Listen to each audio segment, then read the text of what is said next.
Okay, Road and Riverwood Drive traffic calming meeting. It's February 21st, 2024 at 7 p.m. This is a virtual meeting only being recorded, and the recording of the meeting will be posted to YouTube in a couple of days. So we're going to start by just kind of overviewing what is traffic calming for anyone who isn't familiar with the program. This focuses on residential streets only, so not arterials like Gallatin Pike, certainly not any roads that are like more intense than that for traffic. It's really just where people are living, and local roads specifically. And the program focuses on physical solutions that encourage lower speeds, and we choose projects that have pretty significant length to them. So we prefer not to do just like one block at a time, but take applications for a longer stretch of and the primary goal of traffic calming in Nashville is speed reduction. There are a few other effects it can have, but mainly we're just shooting for improvements to a safe experience on the roads we're talking about tonight. There are 3 E's of traffic calming. Those are education, enforcement, and engineering. Education is kind of just explaining why going fast in cars and driving recklessly is not ideal. Enforcing, of course, that's like writing speed tickets, other moving violations. And then engineering is what we're really here to do tonight, given that that's kind of NDOT's wheelhouse. To sort of underscore again, this is a program that is in pursuit of Vision Zero. That is the vision that nobody in Nashville would lose their life or be seriously injured on public roadways. The reason that slow speed are such an integral part of that is because if a person is struck by an automobile, their chances of surviving go way down as the speed they're struck at go up. So this infographic is from the National Transportation Safety Board and outlines pretty clearly why the 25-mile-an-hour range is really kind of what we want people to be driving at on roads where there's a good chance that people will be walking around or just living their lives near their homes.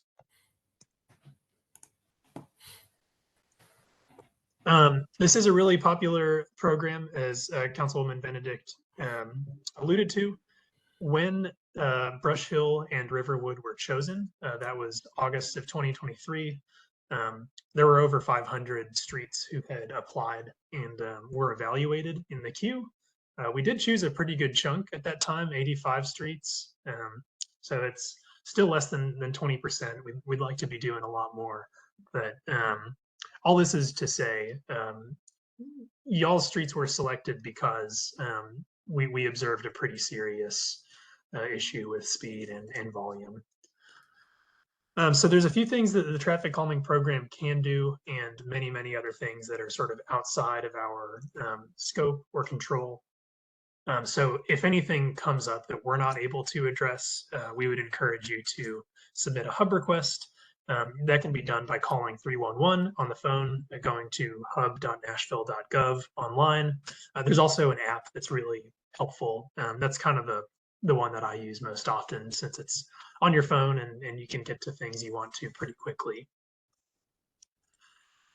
So how did Brush Hill and Riverwood Drive get selected? This pie chart off to the right is sort of our breakdown of the scoring. And basically, we measure speeds, we measure how many cars are going by per day. That's the volume there. And then we also take into consideration crash history of vulnerable users, non-driver accommodations. That's like if there's a sidewalk or if there are bike lanes, that gets considered a bit. And then trip destinations, those are like parks and schools. So if you had a couple schools on the street, for instance, that would bump the score up, because we want to recognize the importance of keeping our streets safe, especially around spots where a lot of people might be expected to walk. So here's some of the data from the 2 neighborhood streets that we're working with tonight. Brush Hill Road, the 85th percentile speed, that means that 15% of people are going faster than that speed and 85% are going slower. That was 42 miles an hour. So I've done a lot of these projects. That is the fastest one I've seen. So I'm sorry that that's being experienced by you all, but that is a pretty serious measurement that was done. The volume actually isn't super high. So on streets that are like really heavy cut throughs, that'll be up in the like 2,000 to 3,000 range. So 693 isn't like extreme in that regard, but it didn't, prevent y'all from scoring high enough to be selected, I think, because that speed is so large. And then Riverwood Drive, that's a little closer to like typical what we see in the traffic calming program. 35 miles an hour is faster than ideal for sure. And then 1066 vehicles per day. That's a lot, to say the least, but it's not like out of this world numbers by any stretch. The important thing to remember, though, is that you all were selected, so there's really no unselecting you at this point. We'll do a design, present it, and then residents will vote yes or no if we want the project to go forward. So let's take a look at kind of the map of Brush Hill. That's that highlighted street. This is a screenshot of NDOT's traffic calming tracker. That's an application online that lets you view in real time which streets have applied. Those are in purple. Which streets have been selected. Those are in green. So you can see Brush Hill and Riverwood. Those are both green. And then projects that have been installed are those like blue dashed lines. So if anyone hasn't experienced an installation of traffic calming in Nashville, you can go and pretty easily find, where you might check one out if you were curious to see what's being proposed in real life. Similarly, this is Riverwood. This is kind of an interesting stretch. I was surprised it was all one street because it makes kind of that almost 180-degree arc over there. It's definitely varied in its terrain. So we've broken it up into several different sections and have kind of different approaches for each, as we'll review in the concepts.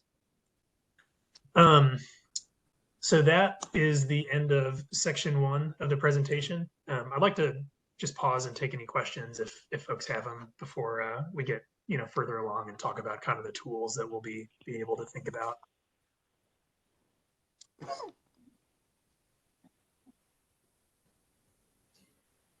All right, well, it sounds like we can move right along. By the way, feel free if you do have a question that comes up while we're talking. We can wait until the pauses, or feel free to just throw it in the chat of WebEx, and I'll be able to see that and address it when the time comes. All right, so moving on to the Neighborhood Street Traffic Calming Programs Toolkit. Speed cushions are kind of the preferred default option for a lot of streets. NDOT uses them all over the place. You'll see them in on a number of different streets, and they are kind of the poster child for the physical solution that we were alluding to earlier. So you can have a speed limit, and you can have signs, you can have striping. Those all have a place, and they can work, but they don't actually like physically affect a driver as they're traversing a road. So NDOT has found these to be really effective. Some more information about them. They're about 6 feet wide, only 3 inches high, and then they come in a variety of lengths. So like the ones we use are 7, 10.5, 14. That scales kind of based on the target speed. So for longer stretches of road like this, where we see a lot in a row, we usually prefer the like 10.5 foot variety. 7 foot, those are for more like compact kind of grid urban scenarios, and then 14 feet, those are more for like those collector roads where we want people to be driving a mindful speed, but we don't want to be too aggressive with the jolting and such. Similarly to speed cushions or speed tables, these are basically exactly the same as speed cushions, but giant. Um, these aren't quite preferred because they tend to affect emergency vehicles more than speed cushions. So where speed cushions are sort of a happy compromise between smaller cars having to navigate them as they drive by. Um, Fire trucks and ambulances are thought to have an easier time getting over them because of their wider wheelbase. They can sort of straddle a 6 foot cushion a little more than they would be able to with something like a speed table. Other than that, they're basically the same. They have the same job and work the same way. So how do we know these work? There's been a lot of research done late 90s, early to mid 2000s about vertical measures installed around the country. After NDOT started using them a little later than that, they decided to do a limited study to just kind of verify that in the Nashville setting and context, they saw the same results. So the two charts we're looking at here, these both represent the speeds that cars were going as they were measured. The average speed that came down 9 miles an hour, so that was a pretty encouraging piece of data. And then the 85th percentile speed came down even more at like a 12-mile-an-hour reduction. So all that is to say, we are pretty confident that these tools accomplish the goals that we ask them to, and NDOT is glad to know that basically. Okay, so I've got a couple of questions and several more tools to talk about, but I'll go ahead and just pause and try to answer these while I've got them on my mind. So when was the speed study performed? That I don't know off the top of my head.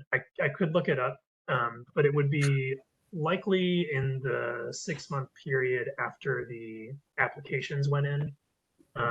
So we don't always select these immediately after they were applied. If a street were to apply and then say they weren't selected the first time, we'd hang on to that application for, I think, up to 2 years, just in case, we take the top 25 off the list and then it, makes its way into the next cycle. So all that is to say, it could be, I don't remember the date that these two roads were applied for, but the speed would have been measured shortly after that.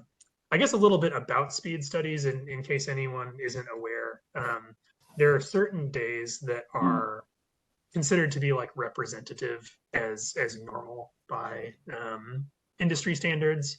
So those are basically weekdays, not in holidays or like summer. So it's usually like a school day is considered a normal day for traffic study and data collection purposes.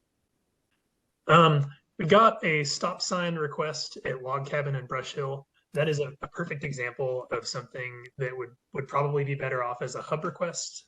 That's actually got its own engineering study procedure that allows NDOT to decide is a stop sign a good idea at a particular location. There are guidelines that actually state pretty explicitly that stop signs should not be used for the purpose of traffic calming. So for that reason, we don't consider them as a tool in our toolbox. I see Shane has seconded a 3-way stop at Log Cabin would be good. I definitely don't doubt that. Would highly recommend submitting that as a request, and then NDOT will be able to give it like their full attention as an individual item to consider. So we can move on to some of the lesser used tools, radar feedback signs, for instance.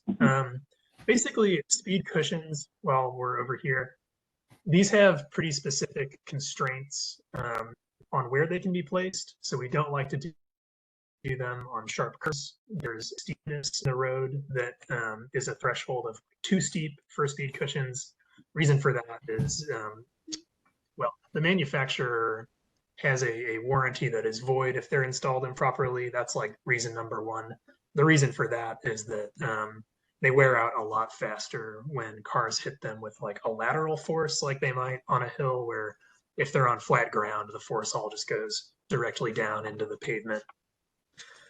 So radar feedback signs are kind of a good tool to insert when we can't do speed cushions. They work like you would expect them to. They basically measure your speed and kind of flash it back at you. This is beneficial for people who don't want to speed but might be doing it accidentally. There are plenty of roads where it feels perfectly fine to go a little faster than the speed limit suggests, especially if it's like kind of straight, kind of wide, more like a comfortable rural highway sort of situation. That's kind of where these really are a useful tool. They don't work quite as well as speed cushions for reducing speeds, particularly after a period of time when folks start to get used to it. You'll see those speeds kind of creep back up, and those we actually can measure because these send data back to NDOT about the speeds that they observe. So that's kind of a useful tool as well. We sort of have a live feed of whether or not these work at those particular locations. So a couple other things we can do is narrowing. Like I suggested earlier, it can be comfortable to go faster when lanes are really wide, particularly if there's no markings at all. Really, like the more a road feels like an interstate, the faster we'll just subconsciously drive. So narrowing is something we can do when we have really wide lanes. We'll just paint an edge line onto the road, and that'll make those lanes feel a little tighter, and that can induce folks to drive a little slower. It's not something we usually do like by itself because, as I've mentioned before, it is just paint. It doesn't really work any magic by any stretch, but in concert with a few other things, it can be a valuable addition to a design. And then bulb outs and chicanes. These are kind of some more like niche items. Bulb outs will do if an intersection is really large, and one of the problems that we've seen are people like making fast and dangerous turning movements. A bulb out essentially takes a wide amount of pavement that you can turn quickly on and shrink it down to a size that you have to be more deliberate and kind of maneuvering your way around a turn. They also help to shorten crossing distances. So if you're crossing the street, you don't have to go across the whole road and be subjected to vehicle traffic. You can sort of limit the amount of space that cars are intended to be in for that. And then chicanes, those are basically just where you take a wide road, narrow it down, and then snake it back and forth.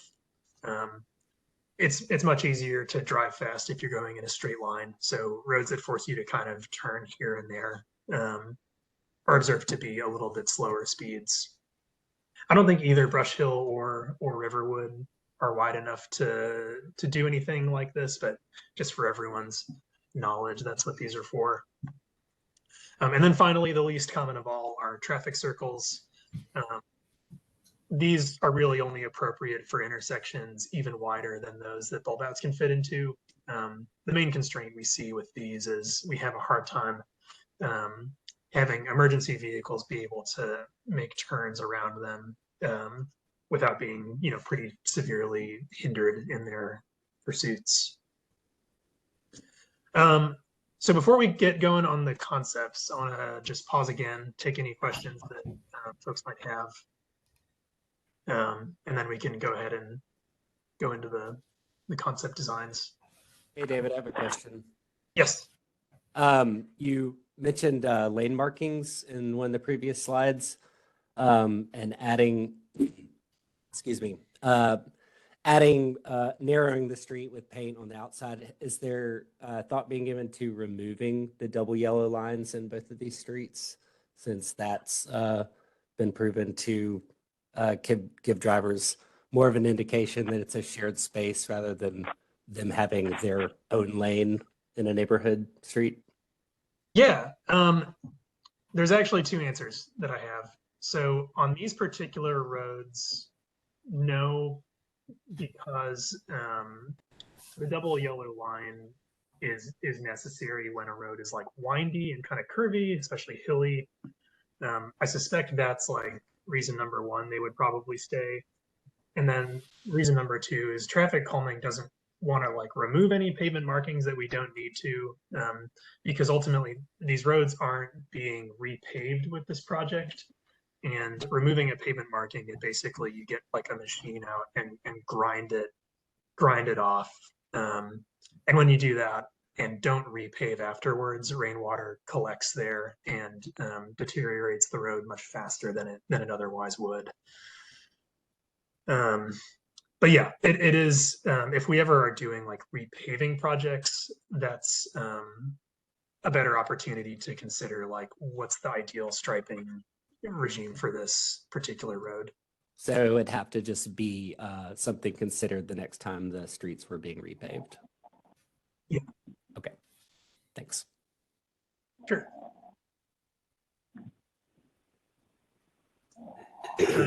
Any other questions?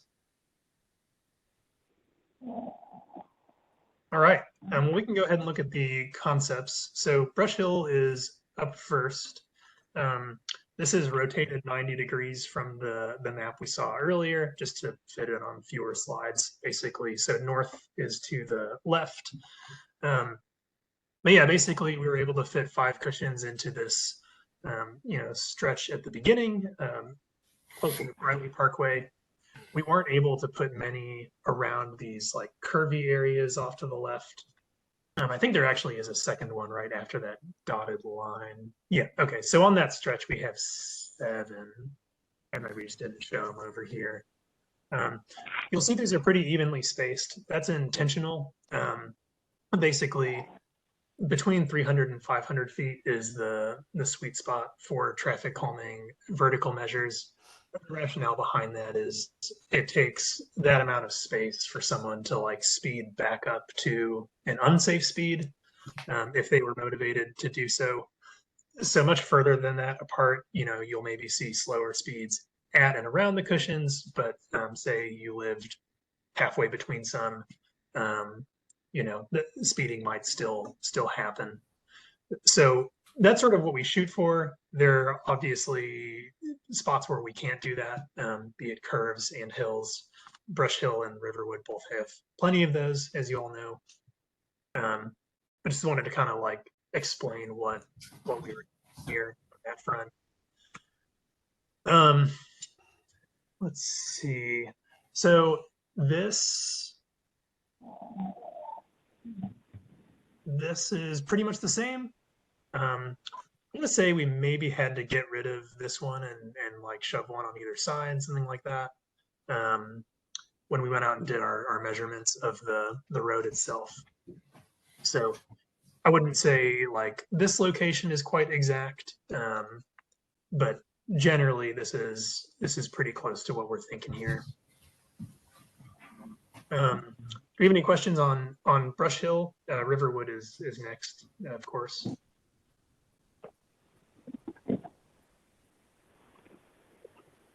Okay. So this is Riverwood. Now I actually have a question. Sorry, just needed the right button. Oh, please. You obviously avoid driveways or several feet on either side of a driveway. Yes, we shoot for a 15-foot clearance between the edge of a driveway and the edge of a cushion. That number just comes from what we think it takes to like back out of a driveway and then start going the other direction. Reason behind that is we don't want people having to just like jump over these things every day when they pull out of their driveway. Okay, great. Thanks. Cool. So this is Riverwood. My first reaction when I was putting this together was, oh my God, that's a lot of cushions. I promise that they're spaced out like basically the same as they are on Brush Hill. This is just like zoomed out much more because Riverwood is so long. I think on these 2 stretches, the spacing came out to be like 350 feet, which is, it's on the lower end, but it's sort of in that range that we prefer to use. And then down here, this is where it gets really hilly in here. So we weren't able to do much besides leave the existing stop signs in place. We did put a radar feedback sign on the downhill part of this road because we know that This intersection is pretty wonky and a little bit confusing for people such as myself who are easily confused. But the hope is that this will, and especially after like they've gone over several cushions, just sort of remind people, hey, if you're accidentally speeding up on this hill, watch out, and then be a little more aware that there's that intersection coming up. In here, we tried to put a cushion, but there is this road that intersects, and then there's a driveway that like really prevents, like right where the cushion would be, that's like where the driveway is. So we're not able to do much in the stretch of Riverwood that's right where Brush Hill ends. But something to keep in mind is to get here, most people will have had to be on a traffic calming stretch already. So we're really optimistic that maybe this stretch has people speeding through it right now. But in the context of the project we're proposing, we'd like to think that that will subside as well. The rest of Riverwood is pretty typical. We were able to get 5 in here. Down toward the end, this like whole corner is basically just one long driveway. It's I was fascinated actually. So we weren't able to put any cushions like right at the end, but again, we found that traffic calming on a street, we'd like to think it has an impact in its immediate surroundings as well as right at the cushions. So any questions about the concept on Riverwood? Next, we're going to sort of just review the timeline of the program, and then next steps after that. Okay, I've got David. Yes. Yeah, there's a lot in the chat. There's a lot in the chat. I don't know if you want to check that. Yeah, thank you. I'll just go in reverse order. So adding log cabin to calming would be important as the high-speed cutoff from Brush Hill to Haysboro or reverse people tailgate. Okay. So we would definitely encourage log cabin road to apply to the program if they're interested. We aren't able to add separate streets into an individual project. David, I'm going to jump in there. Sorry to talk Please. over you. No, of course. Haysboro and Log Cabin were applied for in the last go round. By the way, for anybody who's on this call, the next sign up is March 1 through 14. But they were applied for in this last go round. I anticipate that they will be selected just because of the volume that we have on those, much like this was as well, and the speed. So I sit on my front porch. Many of you know I live off Haysboro. I sit on my front porch sometimes, and I see folks just blaring down Haysboro. So it is one that I know we have a lot of speeding and traffic on, much like Brush Hill and Riverwood. Anyway, so that should be coming, but I do think the question about a stop sign there is a good one. Mm-hmm. Yeah, thank you so much for adding that context. It's of course really helpful. I've been to both of these streets, but I don't live in the immediate vicinity. So part of the reason we're all meeting here tonight is so that I can hear everyone's experience and take that to the final design process as we develop it. Let's see. Can a second radar monitor be added as cars fly off Gallatin towards the first hill? There's a heavy. So is that wanting a radar feedback sign like up here on the western side of the road? Hi, yes, that's me. In my experience, I live on Plymouth, but we are pedestrians on Riverwood frequently. You can turn off of Gallatin and start going down the hill and not even have your foot on the gas and already be going over the speed limit. So I feel like having a reminder in that area, and as you approach Plymouth, you kind of start to come down another blind hill. There's a sign near that intersection already warning drivers that hill blocks view. But I was hoping for something a little bit closer to Gallatin, where a lot of the traffic's coming, and they're coming down Riverwood at a Gallatin speed, and it approaches the school area where the stop sign is at Riverwood and Kennedy.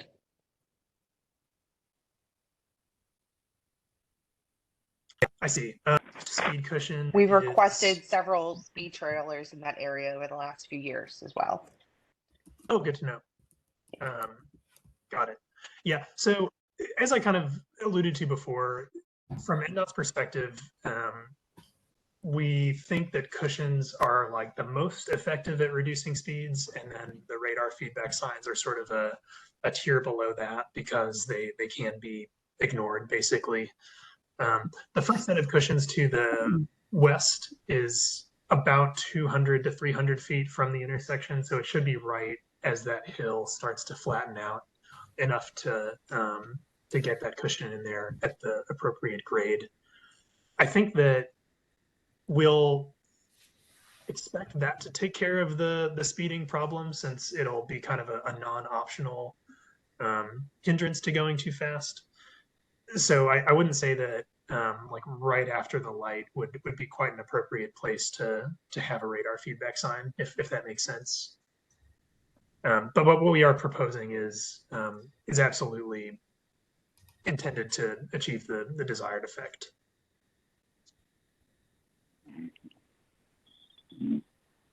Let's see. So we have another question from Heather Jones. Do we expect the measures to help with pedestrian safety in the area where Brush Hill and Riverwood intersect? That is concerning to the speeds, curves, little space for people to walk. I think so. So that's down here, kind of right where this stop sign is. Like I mentioned before, this isn't a spot we were able to put speed cushions on Riverwood. We were able to put one pretty close to it on Brush Hill. So this would be in the neighborhood of 300 feet from there. That's the best we're able to do with these. And it ought to have people be mindful that, you know, this is a street they should be going slow on. And then something that we kind of hope might happen is if anyone is like on Brush Hill just for fun to go fast, these projects hopefully would make that less of an enticing activity. We aren't going to widen the road or add sidewalks or anything. That's pretty well beyond the scope of what traffic calming can do. But there is a place where sidewalk requests can be made. This would probably be a pretty expensive project to do. Just wanted to let y'all know that. But the goal of slowing speeds is to provide a safe environment for folks outside of cars, be them on bikes or on foot. So that is absolutely the goal that we're shooting for. Let's see. So I see that having speed limit signs on Brush Hill drop to 25 would be helpful. So currently it's 30, right? Oh, please. Yeah, can I jump in? Some of these questions are not for traffic calming, so they're great questions. Most of them can be addressed via Hub. I just put in one on Hub, and I'm going to look at these and as we go here on the call and see if I can't get all of them submitted on Hub. The 25 mile per hour limit change on Brush Hill, I submitted that via Hub just now. Yep. On the lighting, Shane, I'm gonna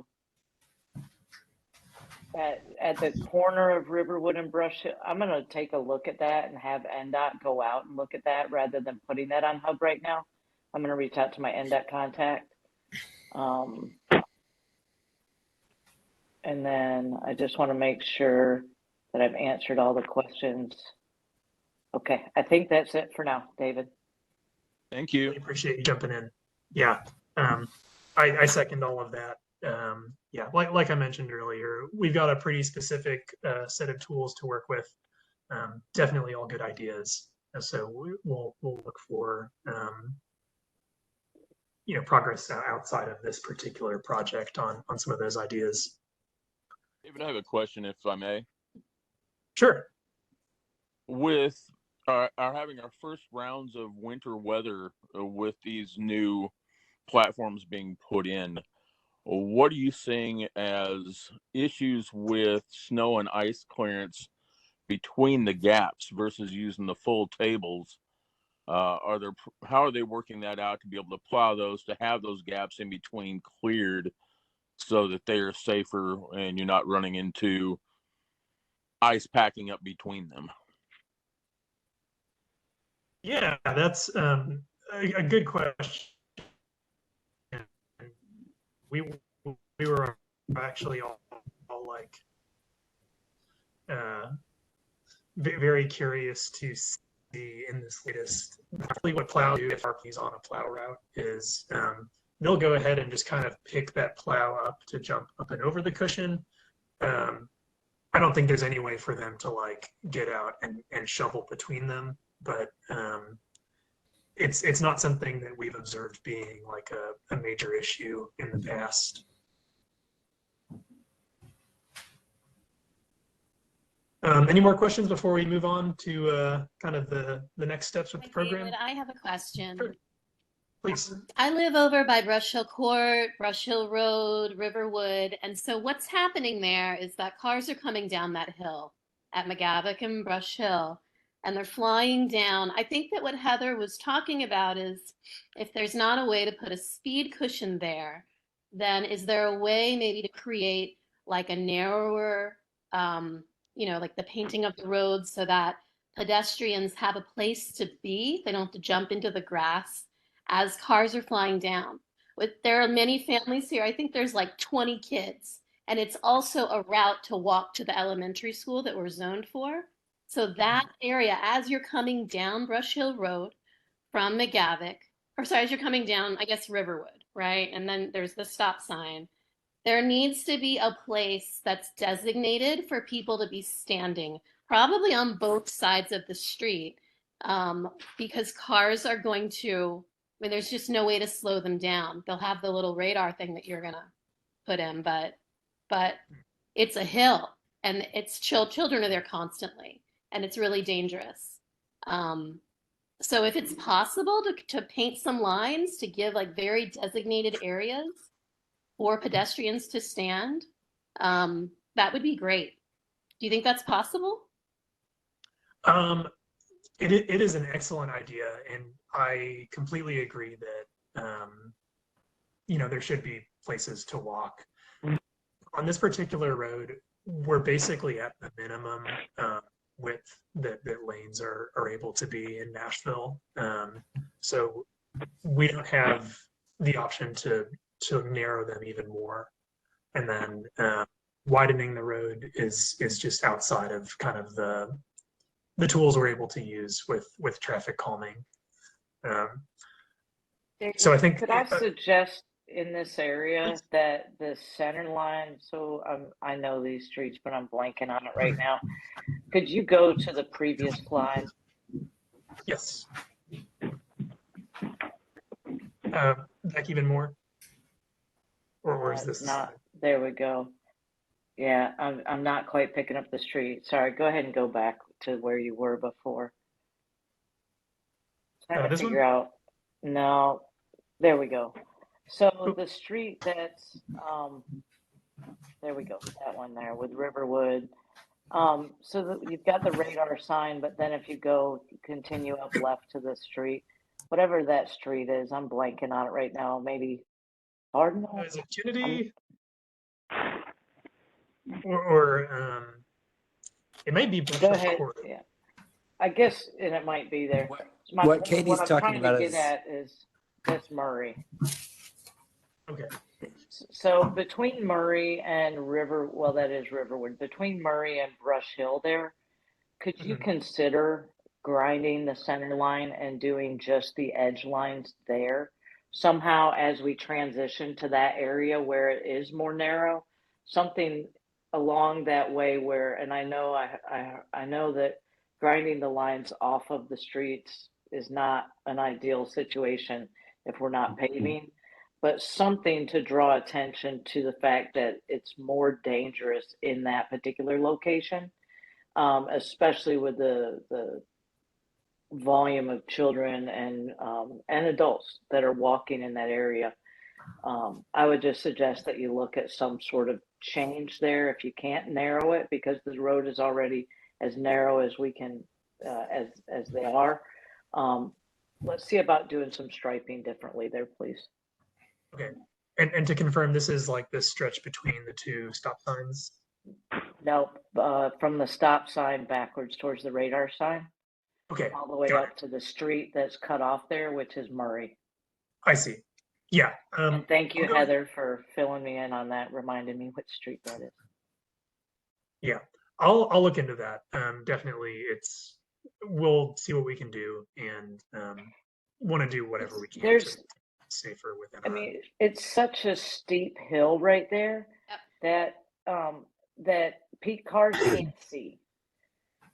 So, people come over that hill and they don't know that somebody, I mean, it's just a blind hill for, there can be people walking and they're just ready to jump out of the way, the pedestrians are, because the car comes flying down there. Certainly the speed hump right before it is helpful for cars to slow down before they get there. But once they get over that speed hump, it's all of a sudden blind for them. And so changing to that striping there, I think, is a great idea that I think Heather had and Daniel had.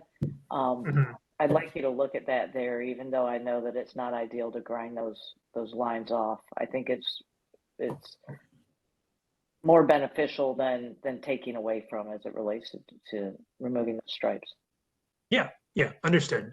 Can I Is just the add double in a yellow question real stripe, quick? That area, you're just going to go 40 miles an hour without even your foot on the accelerator because of the height of the hill. It's frightening. And we have lots of little kids here. So we really appreciate that, Emily and David. Thank you. if I Can I may, ask for Emily, maybe if we find that the striping isn't an option, is there a way that maybe we can meet with you to look at some other options? Because that area, I mean, I think you understand how concerning it is. There's also a lot of vegetation there. So like right now, when there's no leaves on the trees, like I can mostly see when I'm crossing the street with my kids after school, but in a couple more weeks, I might not be able to even see the cars myself, and I have to listen.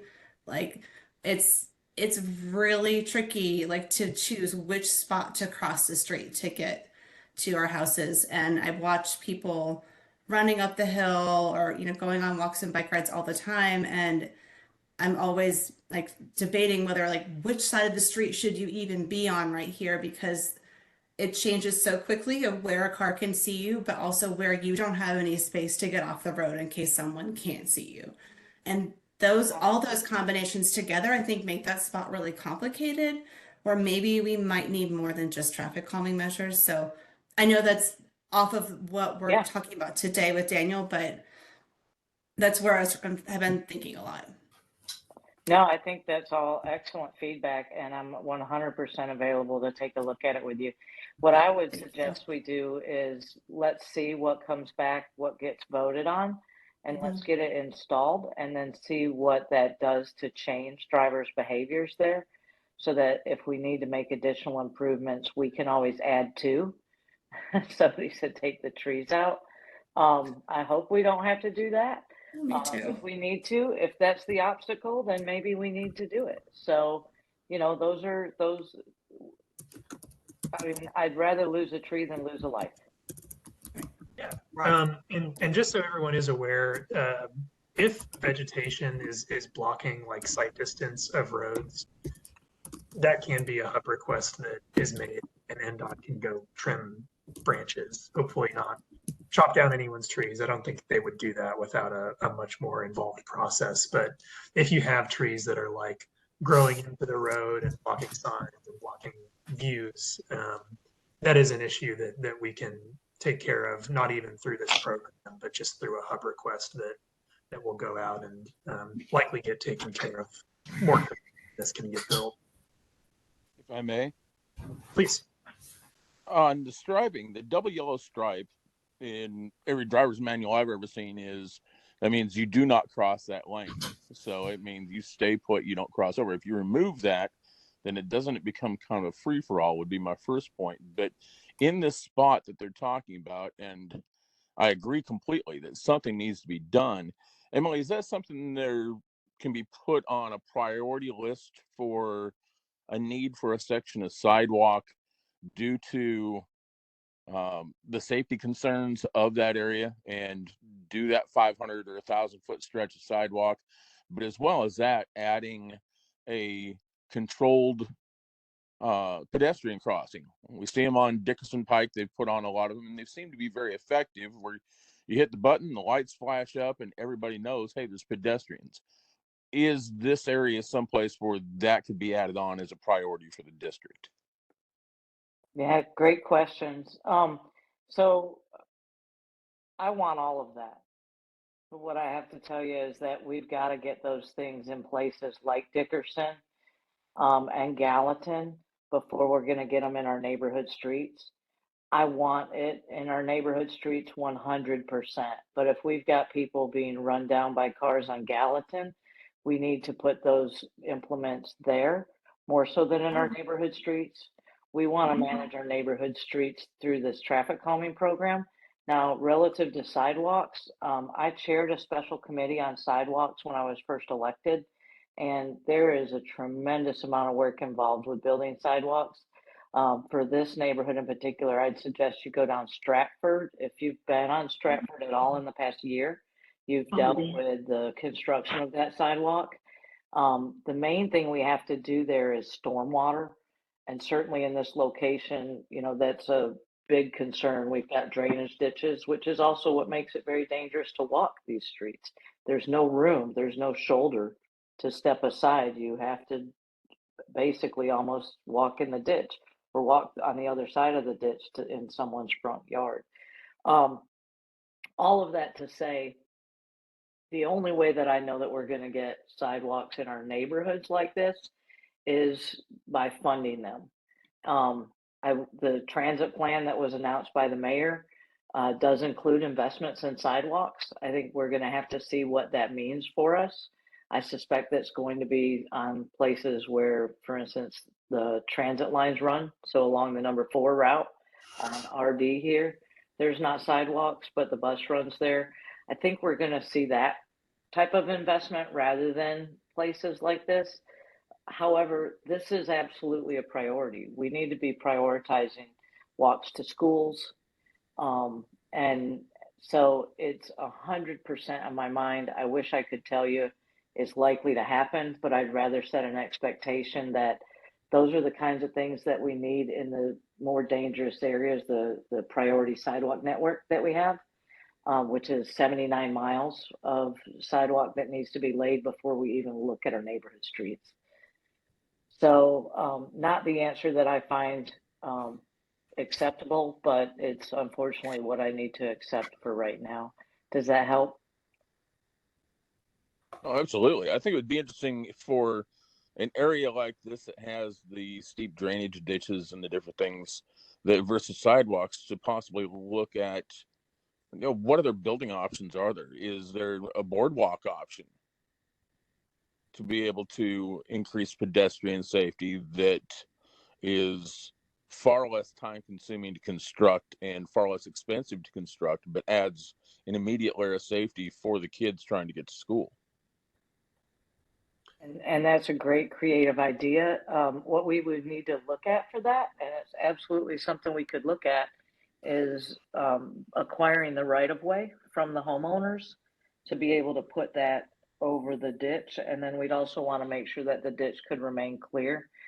So good idea. And I think that, you know, those are the types of creative ideas that I need to pass on. So those are That's also good something ones that the to put in homeowner could apply for instead of the city acquiring the right of way. Is it something that the individual property owners could request or apply to have that put in, and the neighborhood get together and fund it? Yeah, I'm not sure if that's a great question. I'm not familiar with a program that the city has for that. That's not to say that we could do that as a neighborhood. So I'm all for it. I mean, and I see feedback in the chat right now where folks want to do that. So, you know, we can go door to door in that neighborhood in these areas and see if homeowners are willing to look at, you know, funding something like that. And then we just need to make sure that it complies with NDOT's standards so that, you know, it's got to comply with ADA, for instance. But there are not any obstacles that I'm thinking of that we couldn't overcome by doing that. So I'm glad to, if somebody wants to organize that, give me some volunteers that can help do it. I will join you and do all I can to get done what you guys want to do. Well, thank you very much, Councilwoman Benedict, for your help in answering these questions. I totally agree. Just a quick plug, there is kind of a new tactical urbanism program that NDOT is experimenting with. So there is a published manual on some of the kinds of projects that neighborhoods are sort of suited to do it yourself. That may be worth looking into. I don't think there's any like sort of boardwalk in there specifically, but it sounds as if that's kind of the road that is being considered by you know, plenty of folks on the call. And I think it is a really cool program. It hasn't been around long enough to see too many implementations just yet, but if anyone is you know, passionate about that sort of thing, I would encourage them to look into it. There should be information on NDOT's website for more. Here, how about this? On the tactical urbanism piece, that is something that was released in January. So as David said, it's really new. I'm going to put how you can sign up for my newsletter in the chat right now. I think most of you are on it, but in case you're not, you can go to my website, scroll to the bottom, and you can sign up there. I'm going to push out that tactical urbanism packet and link to the website, but also what that means and what those ideas are. It's something that I'm hopeful we could do potentially around Dan Mills, for instance. I know folks on Lytton are actually at a community meeting talking about it tonight down at South Englewood. So great program. And when I push out the traffic calming open enrollment period on March 1st, I'll include that in the tactical urbanism in that email. So please sign up for that email if you're not already on it. Awesome. Okay, so it looks like we're starting to get some questions about kind of what happens next. So we can always take more questions about the specifics of the design at the end, but for the sake of time, I'm going to move on to the rest of the presentation, and then we'll circle back if we need to. So this slide is a flowchart of kind of the full program timeline. Starts with application, both Riverwood and Brush Hill applied. The prioritization and selection, that's where we like collect all the data and kind of analyze in GIS, rank all the streets, and choose the top 25, or in this case 85. The big red circle, neighborhood meeting, that's where we are now. So everyone should have gotten a mailer to their mailbox if they live on the street. And then we're just kind of reviewing the design and such. So in the next 2 months, we're going to finalize the design. We've gotten a lot of good feedback. I have a to-do list of things to look into and different ideas to consider. And then what we can do after that is post the plans that we come up with online and have you know, everyone look at them, vote yes or no, and then move forward with the construction.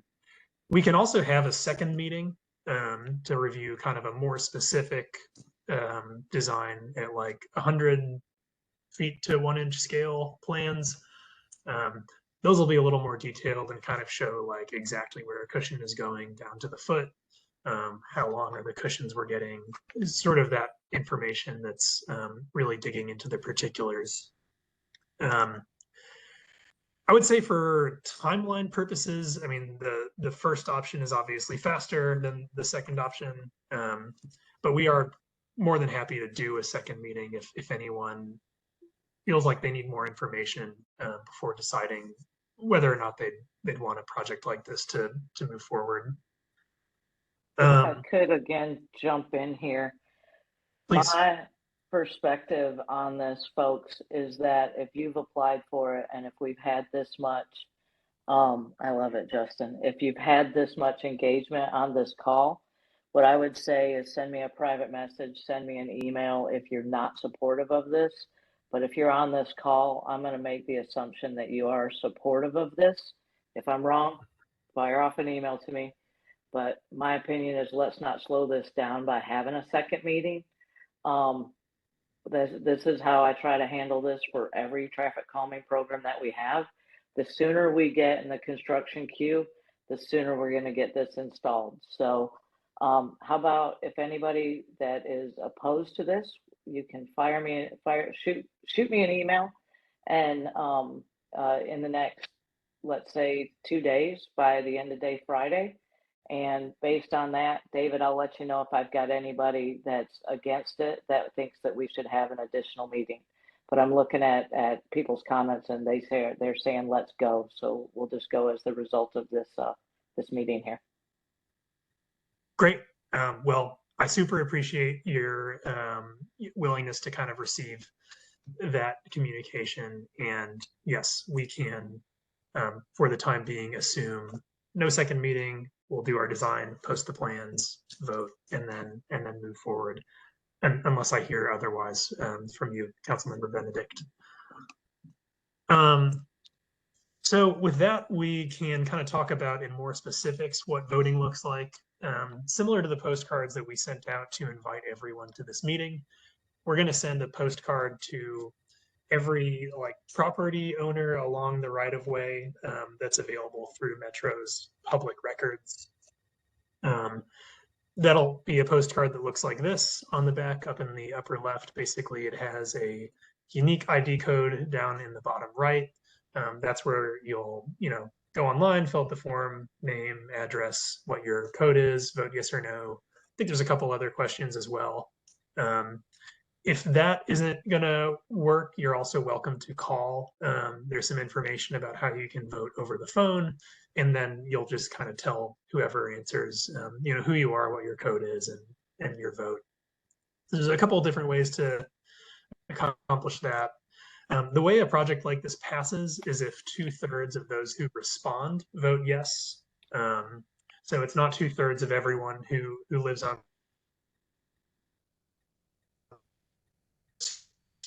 street.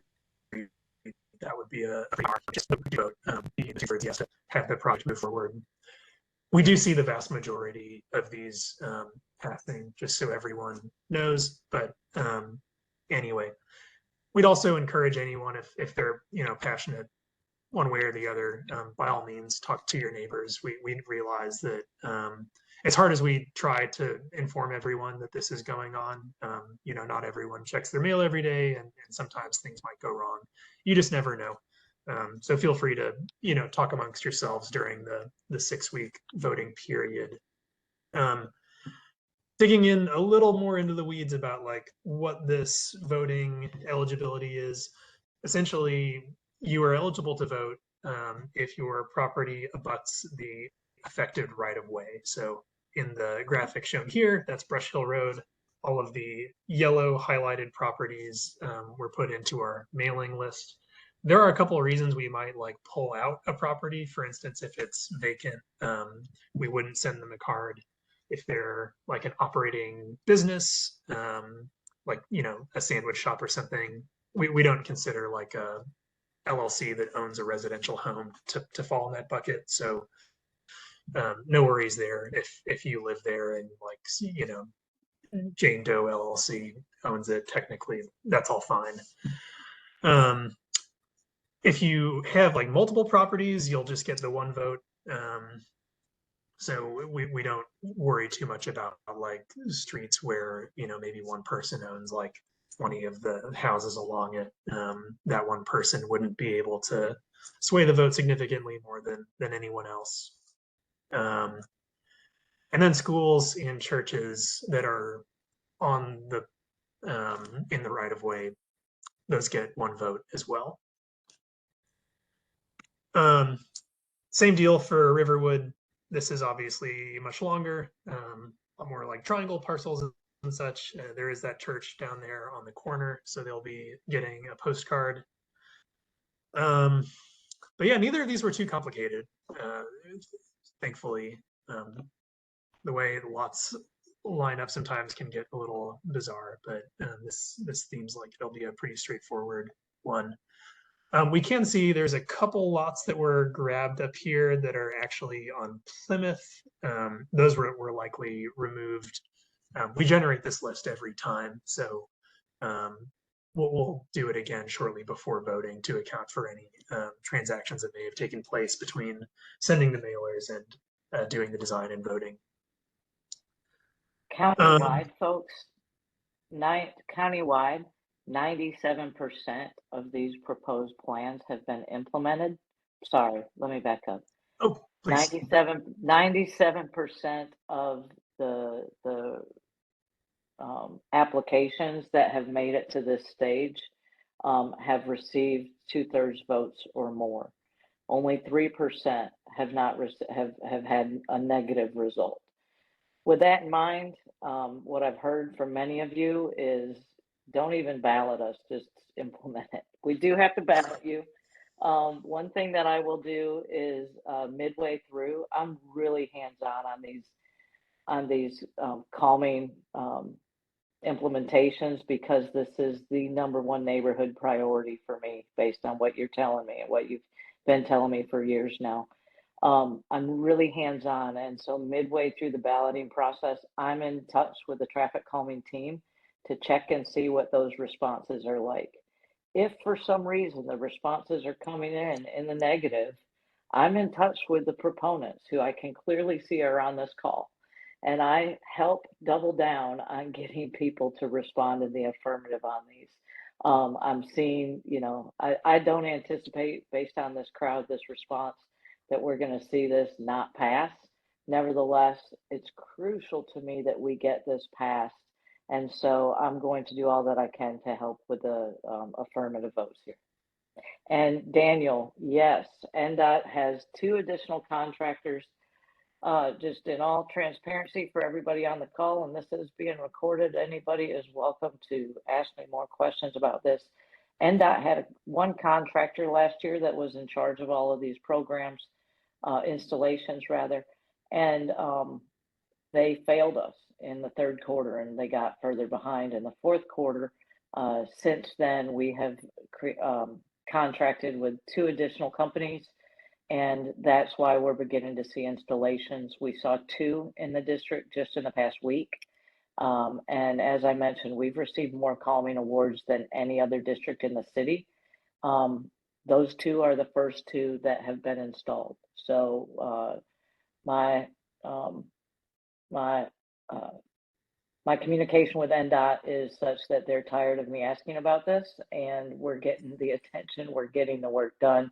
We do have to follow the queue of projects around the city, but they are working really hard to get that bottleneck taken care of. So we are seeing some movement now. Yeah, I second all that. Again, thank you for the additional insight and input. But yeah, that is the case. So we're at the end of the presentation. I can stay on as long as we need for any questions that we haven't covered yet. Just here for open floor. By all means, ask away. Will Haysboro be added in March? So from what I heard, Haysboro was applied for, so it's currently being considered. There will be an announcement for the next selection of streets coming up pretty soon. But if it's not selected, then it'll remain in the pile of applications to be considered each time. And we're funding this program at a level that we haven't funded it before.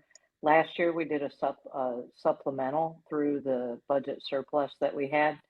And so that's how we had so many, including these 2 projects, moved up into the awards.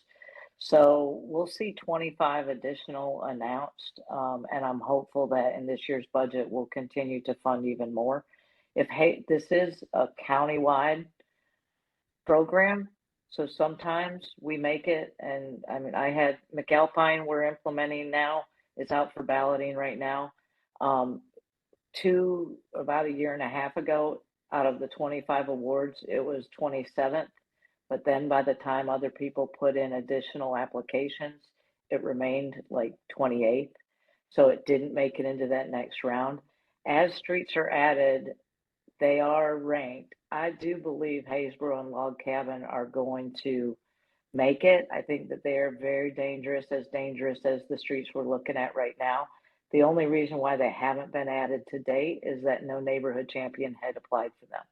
So those have been applied for now. That absolutely had to do with me knowing the folks around here and knowing that this program works and that we're expanding it all the time. I need you to continue that advocacy in the neighborhood and tell your friends and family about this as well, and neighbors, of course.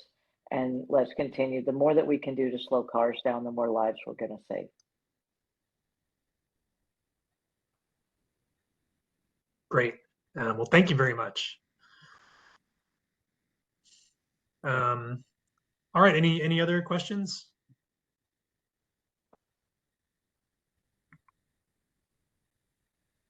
Sounds like maybe not. This QR code will go to NDOT's website. There's a lot more information about the specifics of the traffic calming program if anyone is curious. And then lastly, we always like to plug NDOT's social media presence. They're on Twitter/X, Facebook, and Instagram as well. So they often will put out important information about the goings on of our city's transportation system. This is my email address. Feel free to email me if anything should come up between now and the balloting. I will ask that you also copy NDOT TrafficCalming.Nashville.gov. That goes to a group of 3 engineers that kind of all share that email address and split it up by geography. So we're always open to more feedback and ideas. So feel free to reach out if necessary. If we have no more questions, everyone, thank you so much for a good meeting. Loved all the input. I've definitely got a list of things to look into before we wrap up our design, but we're going to work to get this to ballot as quickly as we can while also looking into everything that we need to. David, thank you so much. Appreciate your work on this and looking forward to hearing and seeing what the final design looks like. And we'll get those ballots out, folks, as soon as possible.